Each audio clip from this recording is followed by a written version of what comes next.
오늘 하나님의 말씀의 제목은 생각에 두고 마음에 기록하리라입니다. 생각에 두고 마음에 기록하리라.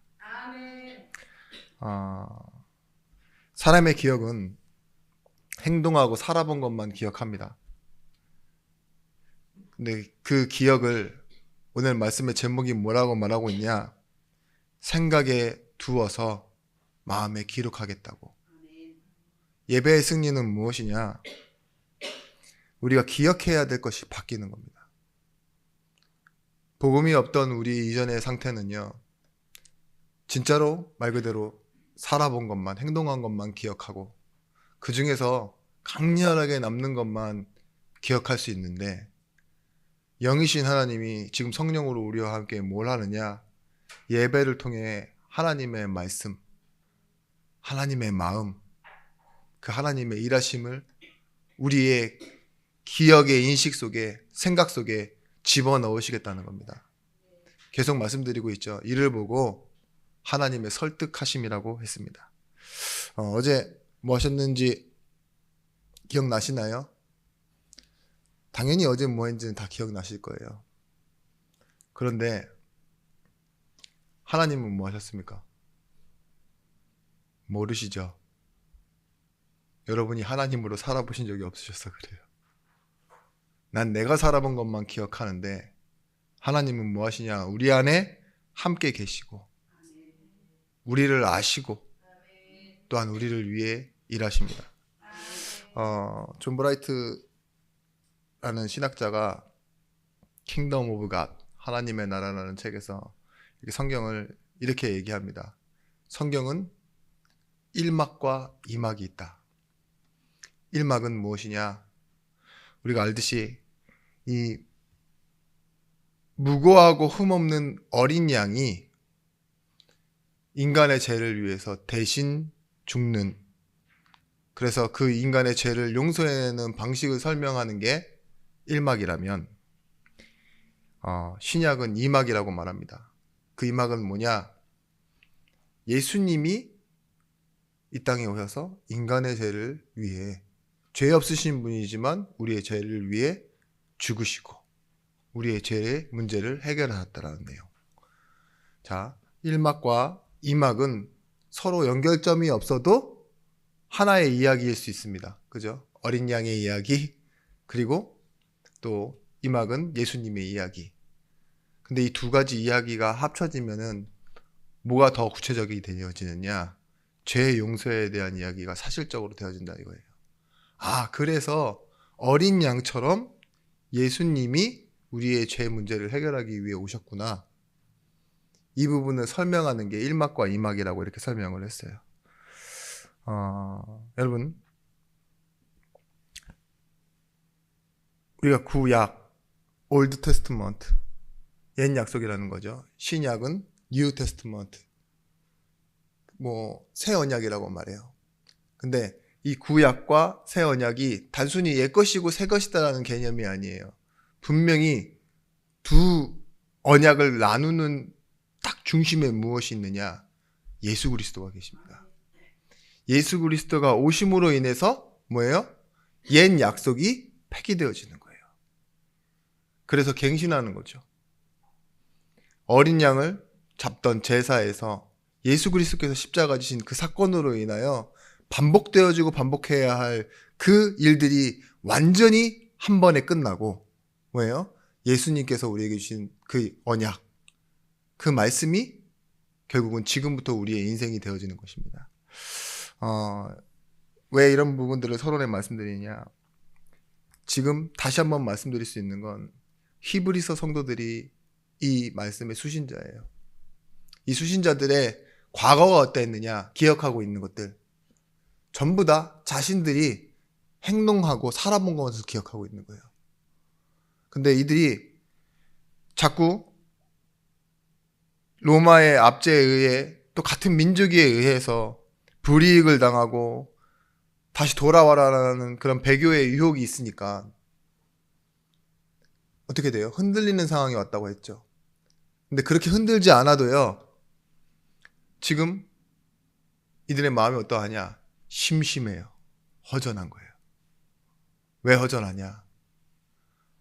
아주 어렸을 때부터 교육받고 우리의 조상의 조상들부터 해왔던 그 제사라는 그 시간이요. 물론 지루할 수 있습니다. 힘들 수 있습니다. 근데 안 하면 이상할 수 있습니다. 이해하시나요?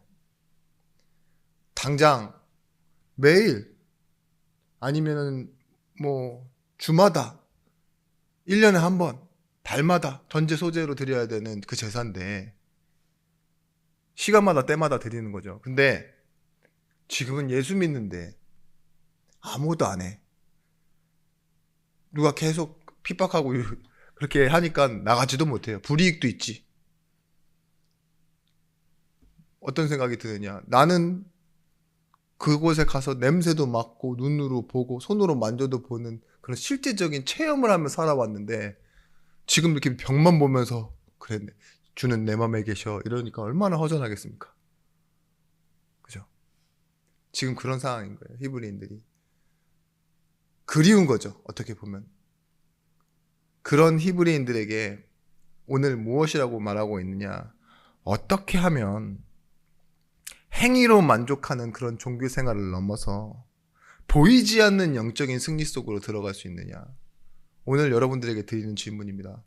우리가 잘못 생각하면 행위의 반복이라고 생각할 수 있는데 이것이 어떻게 하면 영적인 승리하는 것으로 보이는 것과 보이지 않는 것의 승리로 넘어갈 수 있겠습니까? 여러분 이렇게 생각하셔야 됩니다. 내가 해야 하는 일 이것에서 넘어서서 새로운 언약, 새 언약의 갱신은 무엇이냐? 예수께서 하신 일이 우리에 기억되어지는 거예요. 이를 통해 우리는 하나님이 하실 일을 바라보는 증인들이 되어지는 겁니다. 내가 한 일이 증거가 아닙니다. 예수께서 하신 일이 우리의 증거가 되어지는 것입니다. 오늘 1절 말씀에 이렇게 얘기하고 있습니다. 지금 우리가 하는 말의 요점, 우리 흔히들 이런 말이 하죠. 말의 요점이 뭐냐? 이러한 대제사장이 우리에게 있다는 것이라. 그는 하늘에서 지극히 크신 이의 보좌 우편에 앉으셨으니. 예수님이 어디에서 무엇을 하는가? 이게 첫 번째입니다. 예수님은 어디에 계시고 무엇을 하십니까? 오늘 말씀처럼 보좌의 우편에 계시다고 말하고 있어요. 보좌는 무엇의 모형이겠습니까? 여러분 보좌를 보신 적 있으십니까? 상상만 하고 계시죠 또. 네. 빛나고 높은 보좌 봐. 이 찬송을 해보셔서 그러는지 빛은 날 것이다. 높이 있을 것이다. 이렇게 생각을 하시겠지만 이 보좌의 모형을 이미 주셨어요. 어디에 주셨냐? 교회라고 추상적으로 말하지 않겠습니다. 시내산에서 모세에게 보이시고 그렇게 지어라 이렇게 말씀하셨어요. 그게 지성소와 성소와 뜰이에요. 그래서 모델하우스가 있습니다. 그 모델하우스가 뭐라고요? 모세가 광야에서 지었던 성막. 실제 원형은 어디 있다고요? 보좌. 그럼 예수님이 계신 곳이 어디라고요? 그 보좌? 그게 성소예요. 예수님은 지금 어디에 계시는 것이냐? 우리가 말하는 보좌는요. 말 그대로 지성소를 말합니다. 예수의 피 없이는 들어갈 수 없는 천국. 거기에 앉아 계시다라는 의미가 무엇이라고 말씀드렸냐? 자기의 일을 하고 계신다는 거예요. 여러분 지성소는요. 구약에서도 그랬지만 제사장만 들어갈 수 있었습니다. 근데 예수님이 지금 하늘 보좌에 앉아 계시다라는 말은 뭐냐? 큰 대제사장인 예수님만 하실 수 있는 그 일을 하시고 그 자리에 앉아 다시 나오시지 않고 계시다. 그게 보좌에 앉으셨다는 의미입니다. 여러분 지성소에 들어가는 대제사장은 정년이 있고 죄를 지으면 자기 죄에 대해서도 제사를 하고 들어가야 됐지만 문제가 있으면 뭐예요? 대제사장이 지성소에 들어갔다 죽어요. 그러니까 대제사장이 발목에 뭘 채우느냐? 방울과 줄을 같이 매어다 합니다. 그래서 안 나오잖아요. 그럼 불러봐요. 그러면 왜 안 나오지? 이래서 방울 소리가 나지 않는다. 그러면 줄을 끌어내서 대제사장을 끌어내는 거죠. 그런 참혹한 현실도 있었다고 성경에 그렇게 되어 있습니다. 그래서 이렇게 배울 때는 참 신기한 곳이구나라고 했는데 오늘 말씀에서 보니까 그러네요.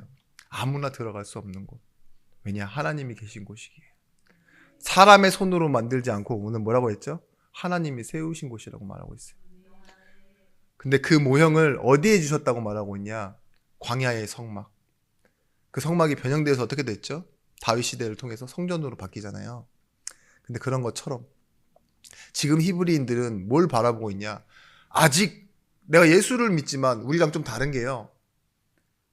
아직 성전이 있다니까요. 아직 제사를 해요. AD 70년 예수님 죽으신 후 70년 후까지도 뭐가 있었다고요?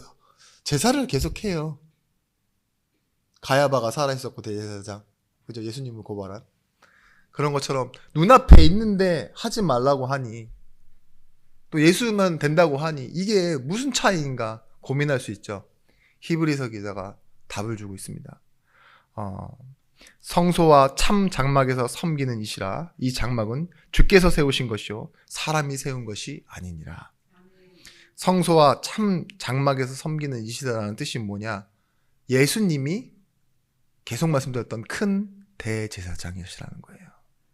큰 대제사장일 뿐만 아니라 나라를 통치하시고 이끌어 가시는 만왕의 왕이시며 그 자리는 왕의 자리입니다.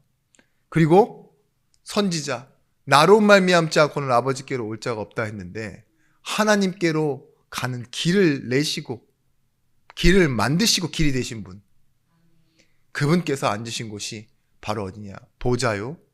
또 다른 말로는 성소라고 합니다. 하늘의 성소. 그래서 이 보좌의 역할이 무엇이냐? 하나님과 우리를 중보하는 그 역할. 그러니까 하나님께 우리를 이끌어 가시는 중보자의 역할을 이미 하고 있다고 말하고 있습니다. 히브리서 8장 3절 4절 말씀에 대제사장마다 예물과 제사드림을 위하여 세운 자니 그러므로 그도 무엇인가 드릴 것이 있어야 할지니라. 예수께서 만일 땅에 계셨더라면 제사장이 되지 아니하셨을 것이니 이는 율법을 따라 예물을 드리는 제사장이 있습니다. 보십시오. 성소에 바로 들어가셨는데 제물을 드려서 들어간 게 아니라 자신을 드려서 들어가셨고 그리고 자신을 들여서 들어간 후에 다시 나오실 필요가 없는 거예요. 왜냐? 영원함이 예수 그리스도의 능력입니다. 변치 않고 그 생명이 없어지지 않는 것. 그래서 뭐예요? 대체자가 필요 없다. 예수님 한 분으로 충분하다. 지금 이렇게 설명하고 있는 겁니다.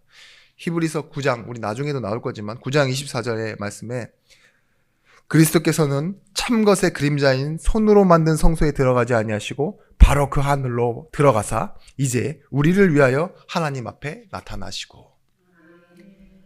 이 말은 뭐냐? 지금도 우리의 참 큰 대제사장으로 중보하시고 섬기고 계신다 이 말입니다. 고린도전서 3장 16절 말씀. 너희가 하나님의 성전인 것과 하나님의 성령이 너희 안에 거하시는 것을 알지 못하느냐. 우리 안에도 계세요. 예수님은요. 성령으로. 왜냐? 예수님과 성부 하나님과 성령 하나님은 한 분이시잖아요. 근데 예수님은 지금 뭐예요? 보좌에 계시는데 무엇으로 우리와 함께하고 계시다고 하느냐? 성령으로 우리 안에 계시다고. 그러면 뭐예요? 우리 또한 성령이 함께 계시기 때문에 성전이라고 말하고 있어요. 우리가 그래서 개인이지만 뭐예요? 하나님이 나와 함께 하시는 성전, 교회가 되어진 것입니다. 사람들이 참 주제 파악이 잘 안 되는데요. 여러분, 이 인생의 중심을 여러분들은 나라고 생각하고 내가 느끼고 내가 바라보는 것만 전부라고 생각하고 사시는데 어디 한 10명만 모인 데 가셔서 여러분 말하라고 하면은 말할 시간이라도 있을 것 같습니까? 다 같이 떠들었는데 그 한 번에 떠드는 소리가 다 양방향에서 들려올 수 있고 내 얘기를 다 들려줄 수 있을 것 같아요. 제가 어저께 한번 생각했어요. 잠깐. 한국에 있는 민족 수가 6천만 되죠? 6천만 중에 한 명 나는 아무것도 아니구나 이런 생각 해봤어요. 전 세계 인구가 70억인데 지금 현존에 같이 살아있는 존재를 말하는 겁니다. 70억인데 그 중에 아무것도 아닌 난데 하나님이 날 개인적으로 알아주신다? 이거 얼마나 감사한 일입니까? 동네 사람들도 여러분 몰라요, 잘. 분명히 10번 봤는데도 모른다니까요. 근데 나는 뭐예요? 오직 나만 하면서 살아가지 않습니까? 내 먹을 것, 내 입을 것. 사람들이 자신만 쳐다보는 줄 착각하고 막 나갈 때 엄청 이쁘게 하고 나가고 하는데 하나님 앞에 올 때는 내가 누구가 한데 가오리이까 하면서 오시지 않습니까? 네? 왜 나만 이렇습니까? 이러면서 불평하고 올 때 있지 않습니까? 이 부분 말씀도 좀 말씀드릴 건데 우리는 우리 스스로 교회가 될 수도 없고 우리 스스로 하나님과의 약속을 지킬 수도 없습니다. 그런 우리에게 하나님께서 뭘 약속하느냐? 내가 내 말씀을 너의 생각에 심고 너의 마음에 가득하게 하겠다. 이게 하나님의 새로운 언약이에요. 광야를 따라가는 민족들이요, 그냥 돌판 따라가듯이 생각했잖아요. 모세를 따라간다고 생각했는데, 근데 오늘 말씀에 뭐라고 하고 있냐? 그래, 내가 돌판에 준 그 말씀은 그들이 이해하고 머물러 있으면 내가 어쩔 수 없었다. 그래서 그대로 내버려뒀다. 이렇게 말하고 있어요. 8장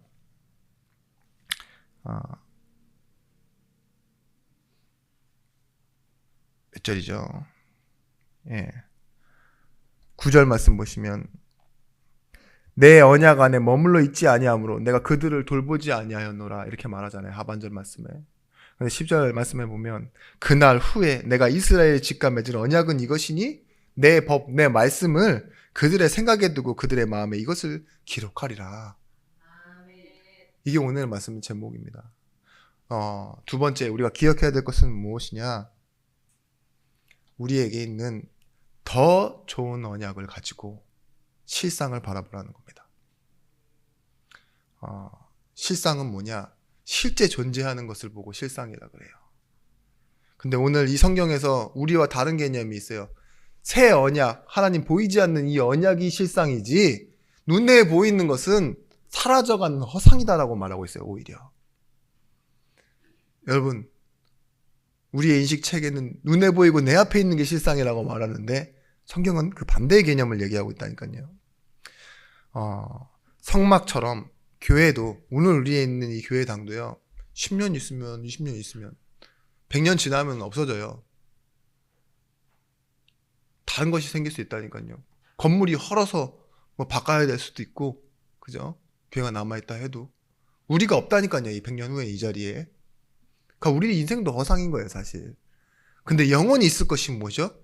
우리의 영혼은 구원받아 하나님과 영생하고 함께 있을 것이라고. 그게 실상이라고. 하나님이 붙잡으라고 하시는 게 뭡니까? 실상.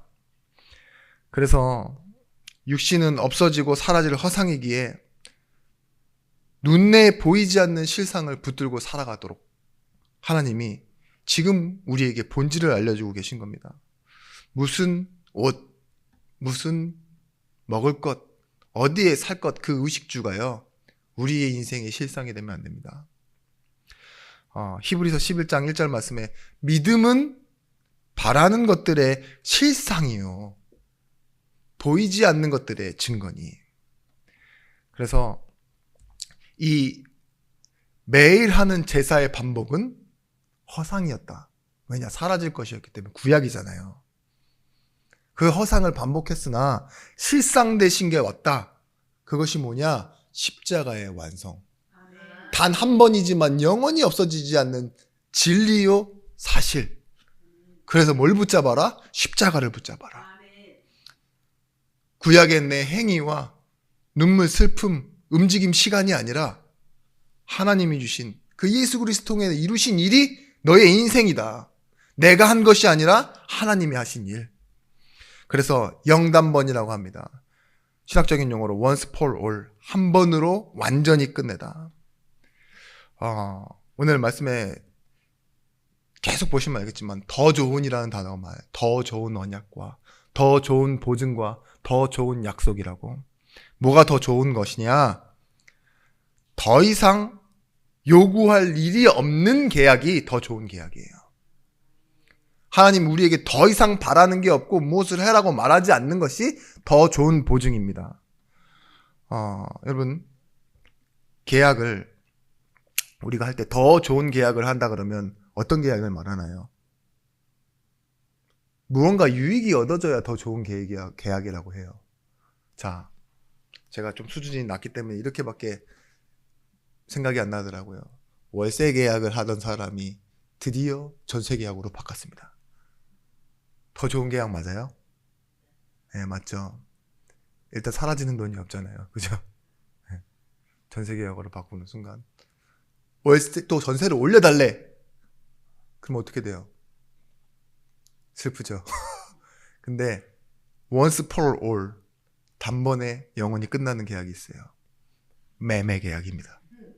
더 좋은 계약. 원래는 사과세밖에 못 살았고 월세밖에 못 살았고 전세도 겨우 얻어야 되는데 그것도 빚으로. 근데 매매를 했어요. 물론 집값이 떨어진다는 그런 일을 보면은 매매 계약이 손해일 수 있습니다만, 왜 제가 이렇게 머리가 복잡하죠? 근데 자, 지금 엄청 집값이 계속 올라가고 있는 그 아주 중요한 시점이에요. 재개발된대. 재개발되는 그 시점에 매매를 했어요. 뭐예요? 완전 좋은 계약. 그죠? 월세 계약자였어, 전세 계약자였으면 그냥 나와야 되는 거잖아요. 재개발이 돼도. 새 언약이라는 게 그런 겁니다. 예수님께서 단번에 이루셔서요. 다시는 뭔가를 요구하는 게 없어요. 양잡아라 뭐하라 할 필요 없어요. 그것은 하나님이 우리에게 예수 그리스도를 설명하기 위한 수단이었어요. 계속 드려야 하는 이유, 그 이유는요. 불완전하고 내 것이 아니기 때문에 계속 드려야 했다라고 말하고 있습니다. 소잡고 양잡고 뭐하고 문제 있을 때마다 찾아가고. 근데 지금은 뭐하냐? 그 예수님이 내 안에 계신 겁니다. 돌판에 새긴 언약을 이제는 생각과 마음에 심어 기억하게 하겠다.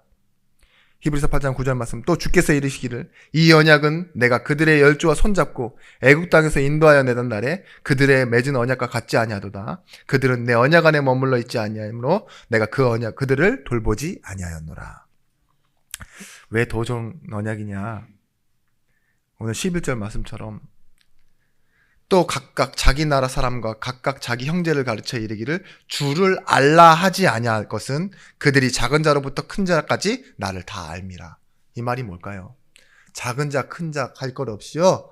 믿어라 말라 할 필요 없이 다 알게 할 거라고. 왜냐? 하나님이 어디에 계세요? 우리 마음과 생각 속에 있기 때문에. 여러분, 하나님에 대한 정보를 찾아봐서 알도록 하시는 게 아니에요. 하나님이 어디에 드디어 역사하기 시작했느냐? 우리 생각과 마음과 양심, 영혼에 하나님이 역사하시는 시간이 드디어 온 것입니다. 얼마나 신기합니까? 또 수준 낮은 제 이 머리로 고민해보니 참 신기해요. 어떤 부분이 신기하냐? 아이가 하나님을 믿어요. 그리고 그 아이의 아빠가 하나님을 믿어요. 그리고 할아버지가 하나님을 믿는데 그 세 분이 다 호칭이 똑같아요. 하나님 아버지. 손자도 아빠도 할아버지도 야 기도하자 하나님 아버지. 그럼 자연스럽게 알아요. 너무 신기하지 않습니까? 할아버지의 아버지면 증조 할아버지 아닌가요? 예? 근데 호칭이 다 똑같아져요. 그게 뭐예요? 형제, 지체, 하나됨. 이 비밀인 거예요. 작은 자나 큰 자나 알라 하지 않아도 된다. 내가 그들에게 개인적인 관계를 맺는 거예요. 하나님이 내 아버지. 그죠? 누구에게는 어떤 교주님이 되고 아버지가, 누구에게는 어떤 스님이 되고 그럴 수 있잖아요. 근데 아니에요. 누구에게나 같은 하나님, 누구에게나 같은 아버지. 죄인에게도, 가난한 자에게도, 병든 자에게도, 어린아이에게도 하나님은 하나님이 되십니다. 그래서 기독교는요, 신비하게 보이기 위한 그런 종교가 아니에요. 가장 큰 신비이지만 그것을 벗겨내는 겁니다. 어디 가보면 몰몬이나 뭐 많은 정말 고등 종교 꽤나 형식을 잘 갖춘 고등 종교들은요, 여러분들이 보시면 알겠지만 높은 데로 올라갈수록요 등급이 있어요. 그들만 따로 모인 그룹이 있다니까요. 제사장 모임, 사제 모임, 뭐 카톨릭도 그렇잖아요. 주교의 모임, 뭐 로마 정교회에 있는 바티칸의 또 다른 모임. 바티칸은 우리가 아는 것처럼 나라로 인정합니다. 그거 아세요? 실제 사는 인구는 뭐 300 몇 명이라고 하는데 나라의 지위를 주고 여권도 따로 있어요. 바티칸은. 대단한 나라죠. 근데 그런 특별한 등급이 있는데 그래서 신비하게 느껴지고 교황의 권위가 올라가고 그 밑에 일하시는 분들은 다 신비한 느낌이 들어요. 이 히브리인들도요, 제사장이 얼마나 신비한 존재인 줄 알아요. 딱 이 제사장의 옷, 갑자기 생각이 안 나는 에봇을 딱 입고 돌아다니는데 보석이 있고 움직일 때마다 찰랑찰랑 소리가 나요. 그 발걸음만 봐도 뭔가 기분이 이상해요. 제사한다고 막 양은 옆에 죽고 있는데 여기 찰랑찰랑찰랑 누가 왔다 갔다 한다고 생각해보세요. 지금 우리가 한 성가대 한 몇백 명 앉아서 이렇게 하는 성가 소리를 한번 들어본다고 생각해보세요. 여러분 마음이 지금처럼 그렇게 피폐하거나 그 빈들의 마른 풀 같지는 않을 겁니다.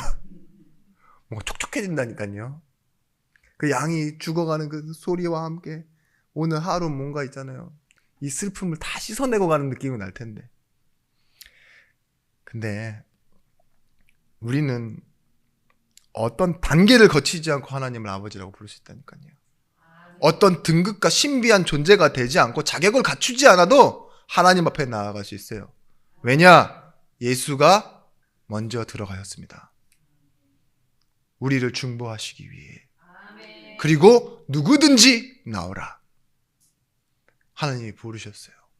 그래서 우리는 하나님 앞에 나아가는 겁니다. 이것이 더 좋은 언약의 실상입니다. 그래서요, 하나님을 아는 은혜로 나아가면 됩니다. 때를 따라 돕는 은혜를 얻기 위하여 우리는 뭐예요? 언제나 날마다 담대히 보좌 앞에 나아가는 거예요. 그 보좌가 뭐죠? 이미 그 신비를 다 위아래로 찢어놨다니까요. 휘장. 제사장 외에는 아무도 못 들어가는 그 성소를 예수님께서 찢고 들어가셨어요. 너희도 따라 들어오라. 그게 뭡니까? 보좌요, 천국. 우리가 교회로 산다는 건 그 실상 앞에 지금 코앞에서 살아가는 것입니다. 요한복음 17장 3절 말씀에 영생은 곧 유일하신 참 하나님과 그가 보내신 자 예수 그리스도를 아는 것이니이다.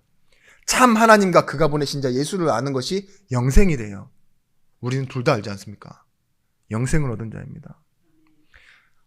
안다라는 의미는 히브리어로 야다라고 하는데 이 야다, 이 말이 뭐냐? 부부가 부부를 서로 알듯이 알다 이거예요. 살아보고 한 몸이 되고 오랜 경험을 통해 내가 내 것을 저 사람도 서로가 서로를 아는 거 있죠. 정보로만 아는 것이 아니라. 근데 뭐라고 하냐? 참 하나님과 그가 보내신 자 예수를 아는 그 아는 것이 영생이라고.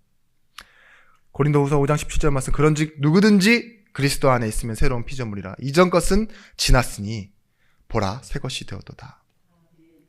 여러분 지나갔습니다. 새 것이 되었습니다. 그 말씀을 오늘 뭐라고 하라고 있냐? 12절 말씀에 하나님의 능력이라고 말하고 있어요. 내가 그들의 불의를 긍휼히 여기고 그들의 죄를 다시 기억하지 아니하리라. 불의했던 것은 불쌍하게 여기시는데 그들의 죄는 다시 기억하지 않으시겠다고. 이게 하나님의 능력이에요. 자, 여러분 믿지만 불의한 여러분 용서했죠. 근데 용서하긴 뭘 용서합니까? 10년이 지나고 20년이 지나도 한번 딱 들리면 여전하네 이런 마음 들지 않아요? 졸업이 없는 교회에서는요 용서했다라고 말하면서 또 언제 그럴지 모르는 그 상황을 주시하고 있지 않습니까? 우리는 그거는요 용서했지만 기억에 남아있어서 그래요. 근데 하나님의 능력이 뭐냐? 기억에 없대요. 그게 하나님의 능력이에요. 내가 다시 기억지 않는다. 왜냐? 완전히 버리고 없애버렸으니까. 그게 십자가예요. 우리의 죽음을 예수 그리스도의 죽음과 함께 인정해 주신 거예요. 끝났다. 없는 것을 있다 할 수 없지 않느냐. 도말했다. 완전히 끝내고 없앨 게 없다. 진짜 없다. 이게 하나님의 방법이라니까요. 성경에 하나님의 기억을 여기심이라고 하는데 로기조마입니다. 분명히 아닌데 하나님은요 여겨주세요. 그리고 뭐예요? 믿었을 때 의롭다 해주세요. 그걸 보고 칭이라고 해요. 우리의 죄진 것에 대한 심판은 다 지우시고 뭐예요? 믿어서 의롭게 된 것만 그것으로 그래 너 잘했다라고 말해주신다니까요. 이 말은 우리가 가계부를 쓰는데 지출이 없어요. 수입만 계속 잡혀요. 그럼 어떻게 되는 거죠? 티끌모 태산이 되는 거고 부자가 되는 겁니다. 여러분의 인생이 그런 인생이에요. 하나님 앞에는 뭐예요? 언제나 사랑. 하나님의 거룩은 뭐라 했죠? 나는 사랑밖에 난 몰라요. 무조건 사랑. 그래서 여러분 하나님의 사랑을 입은 자입니다. 십자가를 보면서 하나님 우리에게 이렇게 말합니다. 너는 거기서 같이 죽었다. 보라 새 것이 되었다. 새 언약을 기억하라. 내가 심을 것이다. 내가 네 마음에 기록할 것이다. 이렇게 말씀하신 거예요.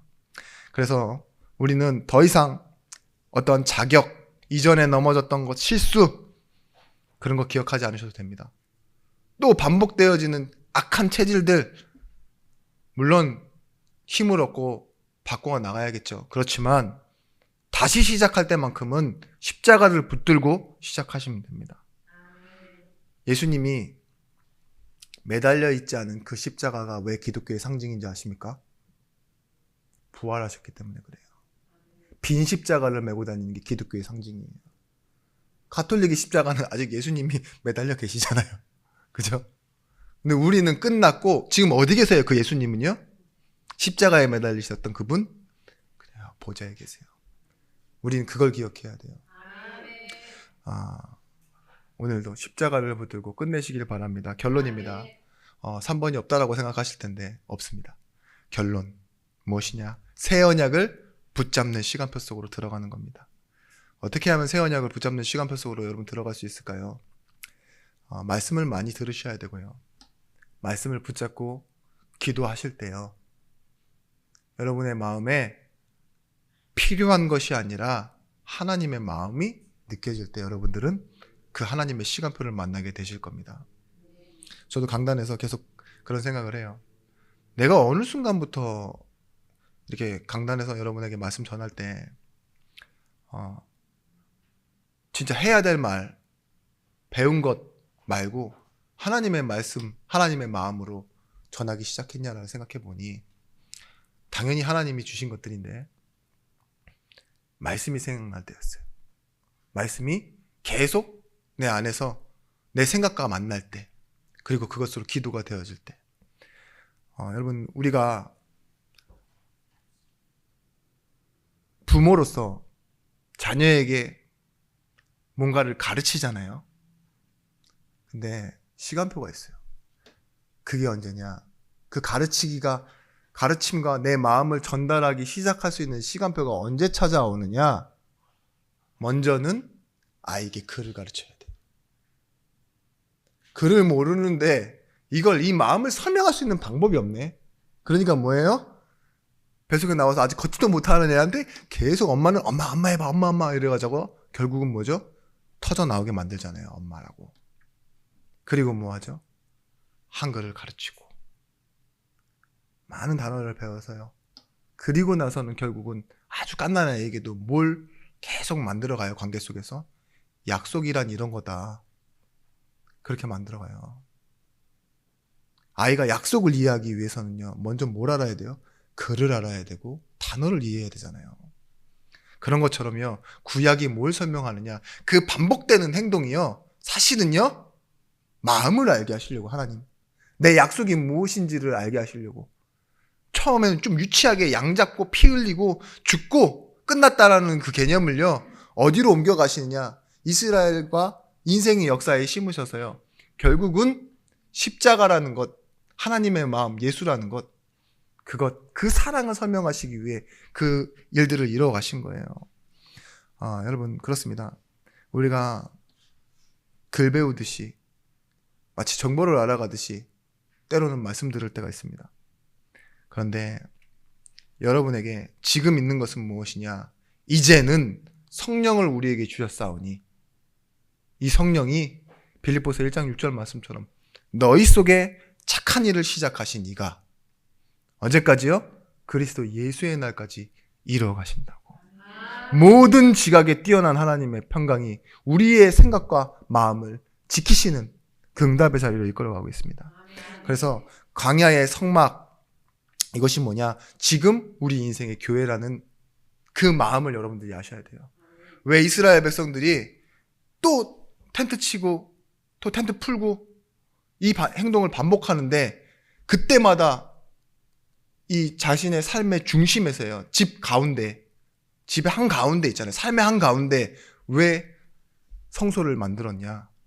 오늘의 교회를 말씀하시기 위해 그런 거예요. 지성소가 어떻게 있었다고요? 이렇게 사각형 삶의 텐트 있죠. 그 안에 가운데 있는 텐트가 교회였어요. 지성소. 언제든지 문을 열고 문의 입구로 나올 때 보고 나오는 것. 그죠? 왕궁처럼 성전처럼 지어달라고 하신 적이 없어요. 뭐라고 말했냐? 내가 너희들 가운데 그냥 있겠다. 너희가 있는 그 주거지, 그 집의 형태대로 나도 그냥 너희와 함께 있겠다. 그게 하나님의 마음이었다니까요. 그래서 여러분 신앙의 훈련은 뭐냐? 새 언약을 붙잡는 시간표. 내 생각과 내 삶의 실제 현장에서 하나님의 자리를 만드는 겁니다. 교회에서 예배만 드리고 돌아가는 게 아니라 여러분 돌아가셨어요. 집에서도요. 내 집에서 예배하는 시간이 있어야 되고 내 일하는 곳에서도 기도하는 시간이 있어야 되고 사람을 만날 때도 그런 시간이 필요합니다. 그래서 여러분 하나님의 자리 이걸 만들라는 개념을 여러분들이 좀 창의적으로 한번 생각해 보셨으면 좋겠어요. 어떻게 해야 되겠습니까? 다른 인생에 고전인데요. 이 예화는 하나님을 이렇게 운전하고 가면서 운전석에 태우시는 분이 있대요. 인도를 받아가는 사람이죠. 그리고 보조석에 태워서 잔소리만 듣는 사람이 있대요. 많이 들어보셨죠?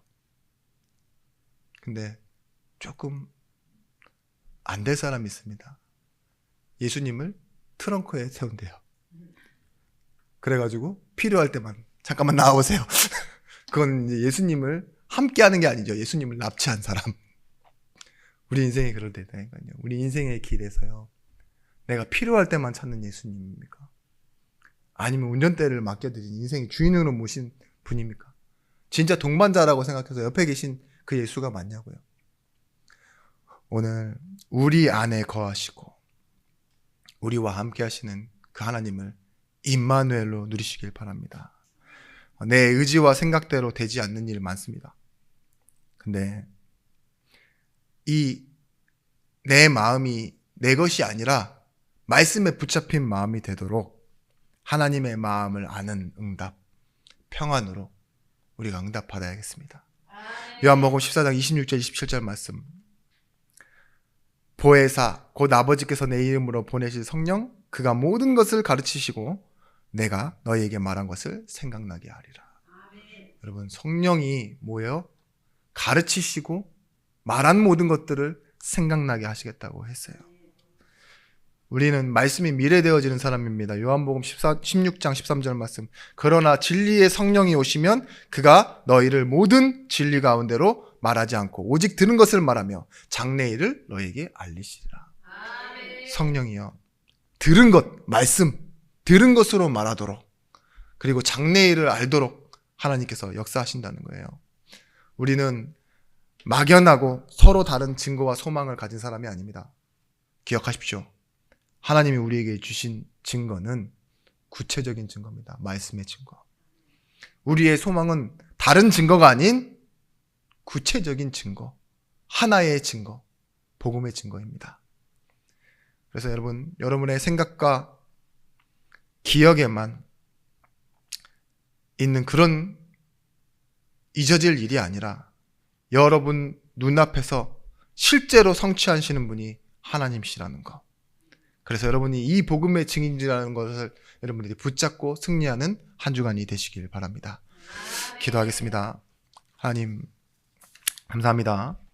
우리가 복음의 증인 되어지게 하시고 이 미리 열어놓으시고 보좌로 들어가셔서 우리를 하나님께 중보하시고 또한 우리 가운데 계셔서 하나님의 일을 하시는 일이 우리의 생각과 마음속에 기억되고 나타나지기를 원합니다. 성령의 충만을 구하고 성령의 인도를 받는 증인들이 되어지게 하시며 하나님의 마음으로 보는 현장과 일 속에서 영혼을 담고 하나님 나라를 향하여 당당히 걷는 증인들이 되어지게 하여 주옵소서. 예수 그리스도의 이름으로 기도드렸습니다. 아멘.